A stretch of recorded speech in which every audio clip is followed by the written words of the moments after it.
In every job and profession there are two kinds of skills. एक होती है execution वाली स्किल्स और एक होती है क्रिटिकल थिंकिंग वाली स्किल्स। आप एग्जीक्यूशन वाली स्किल्स को यूं ले लीजिए जैसे कि कोई पोस्ट डिज़ाइन करना, यानी ग्राफिक डिज़ाइनिंग। अभी मैं ये वीडियो शूट कर रहा हूँ तो इसकी एडिटिंग करना यानी वीडियो एडिटिंग। इसी तरह कोई एम एस ऑफिस या फिर एक्सेल वगैरह के थ्रू कोई शीट्स वगैरह बनाना, जिसको एग्जीक्यूशन वाली स्किल्स कहते हैं। या फॉर एग्जांपल एक स्पेसिफिक मेथड के थ्रू राइटिंग करना, जिसको हम कंटेंट राइटिंग कह सकते हैं। ये सारी वो स्किल्स हैं जो कि एग्जीक्यूशन वाली स्किल्स हैं, और ये आफ्टर लर्निंग एंड प्रैक्टिस आती हैं। और ये ऐसी स्किल्स हैं जो कि आप 3 माह या 6 माह के किसी एक आध कोर्स के थ्रू सीख सकते हैं। You just need couple of months to learn these skills because these are at the end of the day just execution skills. But there are some other skills as well that are critical thinking skills.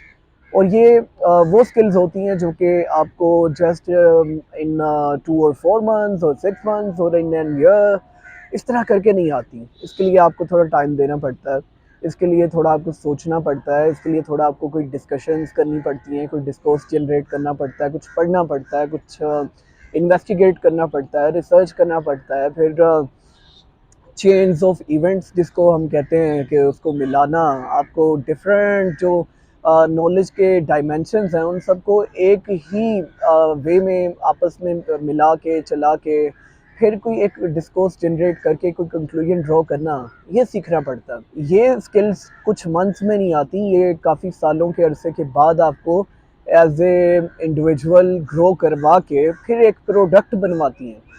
For example, मैं अपनी मिसाल नहीं देता, आप या किसी भी बड़े अच्छे इंटेलेक्चुअल को या प्रोफेशनल को ले लें, कोई बहुत बड़ा प्रोड्यूसर भी हो विद स्पीकिंग एंड राइटिंग, तो उसे वो बहुत डिफरेंट काम आते होंगे। उसको ना सिर्फ बोलना और लिखना आता होगा, बल्कि उसको रिसर्च करना और बहुत सा पढ़ के, बहुत ज़्यादा पढ़ के फिर कंक्लूजन्स ड्रॉ करना भी आता होगा।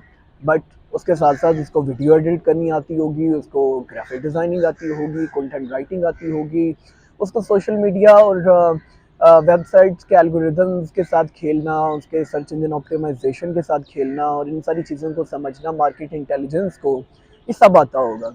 और ये तब आता है जब आप दोनों स्किल्स को लेके चलते हैं, एग्जीक्यूशन वाली स्किल्स को भी और दूसरी हार्ड स्किल्स को भी, जिनको आप क्रिटिकल थिंकिंग वाली स्किल्स कहते हैं।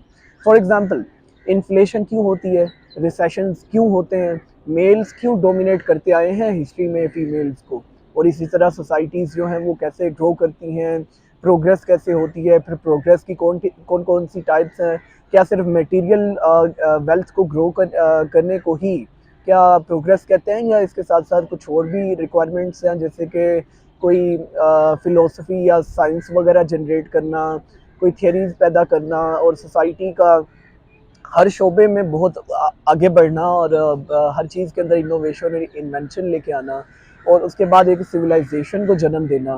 मतलब इस तरह की चीज़ें आपको सोचनी पड़ती हैं ना कि what you mean by progress और development at the end of the day. इसी तरह और भी बहुत से क्वेश्चंस हो सकते हैं। फॉर एग्जांपल, जब आप ये सोचें कि पाकिस्तान को अपना सिस्टम जो है उसके अंदर बहुत से रिफॉर्म्स लाने की ज़रूरत है, तो रिफॉर्म्स से आपकी क्या मुराद है, और पाकिस्तान जो है उसके मसाइल किस तरह के हैं, और फिर उन मसाइल के लिए किस तरह की रिफॉर्म्स लानी चाहिए, और सोसाइटी को देखते हुए कौन सी रिफॉर्म्स लाई जा सकती हैं और कौन सी लाने के लिए सोसाइटी के अंदर किस तरह के स्टेप्स जो हैं वो स्टेट लेवल पे उठाने चाहिए, और किस तरह के स्टेप्स जो हैं वो एजुकेशनल लेवल पे या फिर ऑर्गेनिक इंटेलेक्चुअल्स के थ्रू लेने की ज़रूरत है। इस तरह के बहुत मुश्किल क्वेश्चन जो होते हैं उनके मुतालिक सोचना, फिर उन पर रिसर्च करना, फिर कंक्लूजन्स ड्रॉ करना, ये होती हैं क्रिटिकल थिंकिंग वाली स्किल्स। और ये अनफॉर्चुनेटली हमारी सोसाइटी में और पाकिस्तानी माशरे के अंदर बहुत कम है। और इसी चीज़ को ग्रो करवाने के लिए ही यूनिवर्सिटी का इदारा बना है। लेकिन ये इदारा अपना ये मकसद पूरा करने के लिए अभी तक उस तरह का डिस्कोर्स जनरेट करवा नहीं पाया, क्योंकि चाहे स्कूल्स हों, यूनिवर्सिटीज़ हों या कोई भी इंस्टीट्यूशन जहाँ पे लर्निंग होती है, वहाँ पे बजाय ये हार्डकोर क्रिटिकल थिंकिंग वाली स्किल्स पढ़ाने के टीचिंग की जाती है और इस तरह माइंड्स को बंद कर दिया जाता है। तो इनोवेशन ख़त्म होती है, इन्वेंशन ख़त्म होती है। ज़्यादातर फोकस एग्जीक्यूशन वाली स्किल्स का पे ही होता है, टीचर्स का भी और स्टूडेंट्स का भी, क्योंकि गरीब सोसाइटी है, हर कोई सर्वाइव करने के लिए जॉब के पीछे भागता है। और जॉब आपको एग्जीक्यूशन वाली स्किल्स से आ जाती है, आपको मिल जाती है इजी। अगर आपके पास कुछ अच्छी एग्जीक्यूशन वाली स्किल्स हैं, you can easily survive in the job market. But you can become a leader and you can invent and you can bring innovations only if you know about critical thinking.